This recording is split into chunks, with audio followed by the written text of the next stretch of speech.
Alright mga kapatid, ang China may nilabas na video. No, mga tauhan daw doon sa nakasadsad na BRP Sierra Madre, yung mga sundalo doon ay nanutok daw ng barel mga tol. No, nanutok daw ng barel at yung video na yan ay mula sa China, no, nilabas ng China yan. So panoorin natin to mga tol, na mula rito sa News 5 Everywhere. Siguro napeko na rin yung mga sundalo doon sa BRP Sierra Madre mga tol. Oh. Eto, basahin muna natin saglit yung kanilang description. Inakusahan ngayon ng China ng panunutok ng barel sa kanilang Coast Guard ang mga sundalo natin na nakaistasyon sa BRP Sierra Madre sa Ayungin Shoal. Nangyari yan sa kasagsagan ng resupply mission dahil inagaw naman umano ng China at itinapon pa sa dagat ang mga pagkain na para sana sa mga Pilipinong sundalo. Sino ba namang hindi mababad trip no pag gano'n ang ginawa ninyo, China? Yung BRP Sierra Madre wala talagang palagyan mga tol kasi nakasadsad yan, hindi na gumagana yan at talagang kinakalawang na yan. Diba? Tapos yung mga pagkain ng mga sundalong nakaistasyon doon na tinitiis yung lungkot sa gitna ng dagat mga tol, no, yung mga pagkain nila tinapon ng China, talaga mababad trip yung mga yon. Diba? So, well anyway, bago natin to pag-usapan mga kapatid, kung bago ka pa lamang dito, trip mo yung mga ganitong klaseng reaction video, huwag mong kalimutan mag-subscribe, click mo na rin ang notification bell para ma-notify ka whenever na may mga bago tayong reaction video tulad nito. So wag na natin patagalin pa, panoorin na natin to mga tol. Inaakusahan ngayon ng China ng panunutok ng baril sa kanilang Coast Guard ang mga sundalo natin na nakastasyon sa BRP Sierra Madre sa Ayungin Shoal. Nangyari yan sa kasagsagan ng resupply mission dahil inagaw naman daw ng China at itinapon pa sa dagat ang mga pagkain na para sana sa mga Pilipinong sundalo. Anong buti hindi kayo tinuluyan? Sino ba namang hindi mababad trip, di ba? Di ba mga tol? Ikaw, nakita mo yung pagkain mo itinapon ng ibang tao tapos yung taong nagtapon nun is yung kinababad tripan mo din dahil inaagawan ka ng teritoryo. Di ba? Yun ang bubula sa'yo lagi. Oh, nanganang yan. Etong BRP Sierra Madre, wala na talagang palagto tulad nga no sinabi ko kanina sa umpisa, di ba? Nakasadsad na to eh. Walang depensa yan. Di ba? Walang depensa yan. Pag iwinater cannon nga to, guguho to dahil sobrang rupok na yan eh, dahil kinakalawang na yan eh. Pero syempre, yung mga sundalo dyan, kargada yan, no? Kargado yan. Paano sila magbabantay dyan kung hindi sila armado, di ba?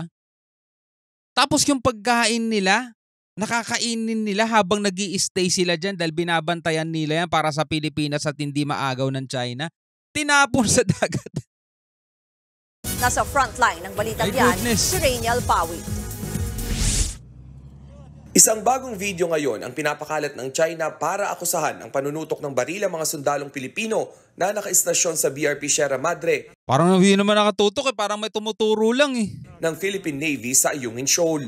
Nangyari umano ang insidente nitong May 19 sa kasagsagan ng airdrop supply mission ng Pilipinas para hatiran ng supply ang mga sundalo.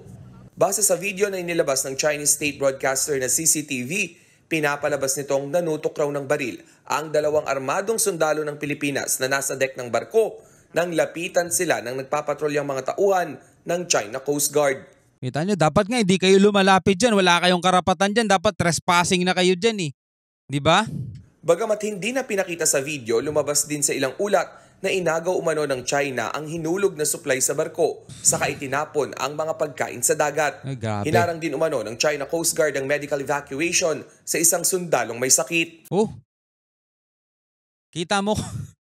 Ay nako po, alam mo Pilipinas na nag-a-adjust eh.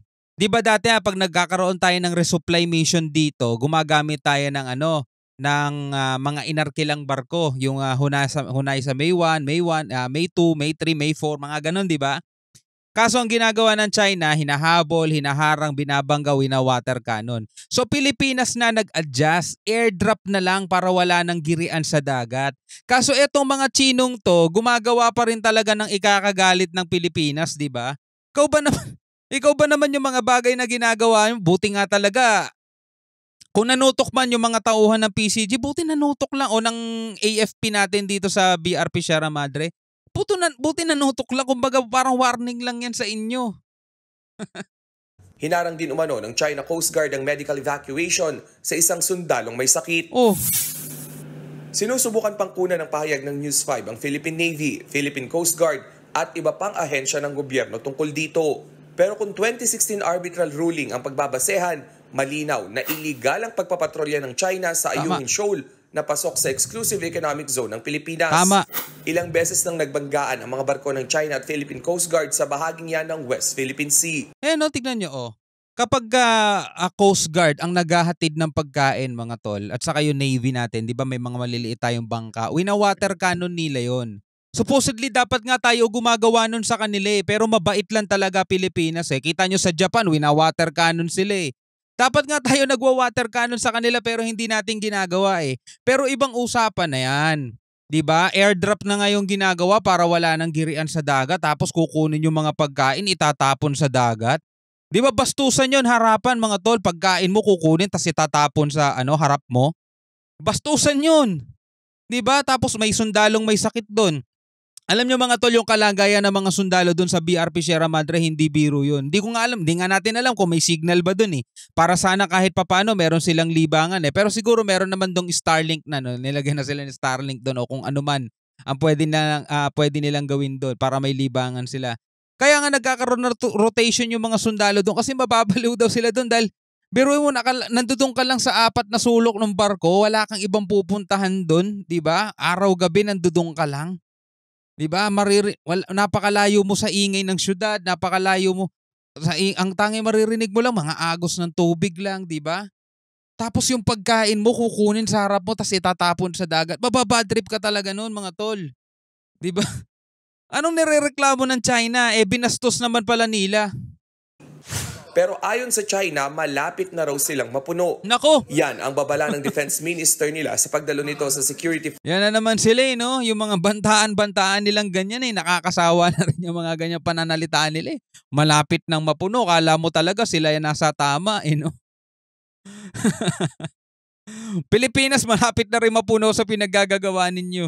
Forum ng 21st Shangri-La Dialogue sa Singapore nitong weekend. Ayon sa opisyal, matagal na raw nagtitimpi ang China sa gitna ng umano'y panghimasok at panghahamon ng ibang bansa sa South China Sea. Alam mo yung mga ganyang salita, mga tol? Yan yung salita ng mga bulas na pero wala naman talagang palag Bulas na wala naman talagang palag Anong ipaglalaban ninyo, di ba? Wala naman kayong karapatan dyan sa inaangkin yung teritoryo. Pero may hangganan daw ito. Tigas ang mukha nito ni Dong Jun Walang bansang direktang pinangalanan ng opisyal, pero malinaw na Pilipinas at Amerika ang tinutukoy nito na pareho ring dumalo sa forum. May umiiral na Mutual Defense Treaty ang Amerika at Pilipinas at isa ito sa mga bansa na sumusuporta sa posisyon natin sa West Philippine Sea. Pero ang pinakainalmahan ng Beijing ang pagde-deploy ng Amerika ng ballistic missile system sa joint exercise ng Pilipinas nitong Abril. Babala ng Chinese official, pinapalala lang ng mga ganitong aktibidad ang tensyon sa rehiyon. Ito, tumanda na lang tong nawala, hindi pa nakakasabak ata sa labanan to Nakalang tong si Dong Jun, Dong Jun, gising-gising ka na sa panaginip mo. Babala ng Chinese official, pinapalala lang ng mga ganitong aktibidad ang tensyon sa rehiyon. Malapit din sa Taiwan ang Pilipinas na suportado rin ng Amerika. Isa rin ito sa rason kaya mainit tayo sa China. Git naman ni Pangulong Bongbong Marcos, kung lumala pa ang tensyon, dito natatawagin ng Pilipinas ang mga kaalyado nitong bansa gaya ng Amerika. Tiniyak naman ni US Defense Secretary Lloyd Austin ang suporta ng Amerika sa Pilipinas. Pinuri rin nito ang paninindigan ng Pilipinas sa posisyon nito sa West Philippine Sea.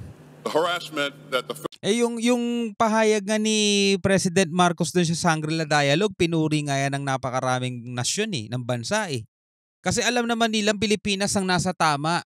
Pero tungkulin pa rin ng Pilipinas na iwasan hangga't maaari ang gera. Etong China lang talaga matigas ang mukha, matigas ang ulo, saka bastos yan talaga, mga bastos yan mga yan. Philippines has faced is dangerous, pure and simple. And we all share an interest in ensuring that the South China Sea remains open and free. Nagbabalita mula sa Diba? Ay nako, pag-usapan siguro natin ulit yan sa susunod na mga balita, mga tol, video. Ito nga, inilabas ng China. Sila pa talaga maglalabas ng video yan. Takot kayo, no? Tinutukan lang kayo ng mga sundalo ng Pilipinas Kung di ba naman kayo mga loko, pagtatatapon nyo yung mga pagkain ng mga sundalo dun Anyway, bilang isang Pilipino, ano masasabi mo dyan? Diyan sa video, diyan sa balitang napanood natin mga tol. Pwede ka magkomento sa ibaba, pwede ka mag-share ng iyong saloobin at iyong opinion. Hanggang sa muli mga katol, ako nga pala si Shobaldi. Peace out.